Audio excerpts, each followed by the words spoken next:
यहाँ आपको अपडेट करेंगे। माशी think tank economic policy and business development ने नए सूबों से मुतालिक 3 मंसूबे पेश कर दिए। रिपोर्ट में मौजूदा इंतजामी ढांचा माशी मसाइल हल करने में नाकाम करार दे दिया। मजीद जानते हैं डॉन न्यूज़ के नुमाइंदे ताहिर शिरानी से। जी ताहिर, अपडेट कीजिएगा। जी, जो माशी think tank economic policy and business development है, ये मुल्क के चोटी के कारोबारी शख्सियात पर मुश्तमिल थिंक टैंक है, जिनकी जानिब से एक रिपोर्ट जारी की गई है। रिपोर्ट के मुताबिक छोटे सूबों के क़याम से मुतालिक 3 माशी मंजरनामे सामने आ रहे हैं। पहले मंजरनामे में पाकिस्तान में 12 छोटे सूबे, दूसरे मंजरनामे में 15 से 20 छोटे सूबे कायम किए जा सकते हैं। तीसरे मंजरनामे में पाकिस्तान में 38 वफाकी डिवीजन कायम किए जा सकते हैं और 12 छोटे सूबे कायम करने से हर सूबे की आबादी कम होकर 2 करोड़ तक हो जाएगी और सूबाई बजट है वो 994 अरब रुपए तक हो जाएगा। 15 से 20 छोटे सूबे के क़याम से सूबाई बजट 600 से 800 अरब रुपए तक हो जाएगा और हर सूबे की जो आबादी है वो 1 करोड़ 20 लाख से 1 करोड़ 60 लाख अफराद तक हो सकती है।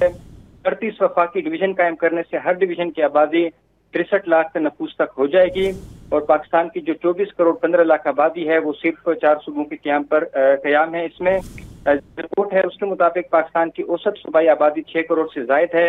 सूबों में आबादी बेतहाशा फर्क की वजह से मसाइल हैं। गुर्बत, बेरोजगारी और तालीम की शरह में फर्क बढ़ता जा रहा है। पंजाब में गुर्बत की शरह 30%, बलूचिस्तान में 70%, खैबर पख्तूनख्वा में 48% और सिंध में 45% है।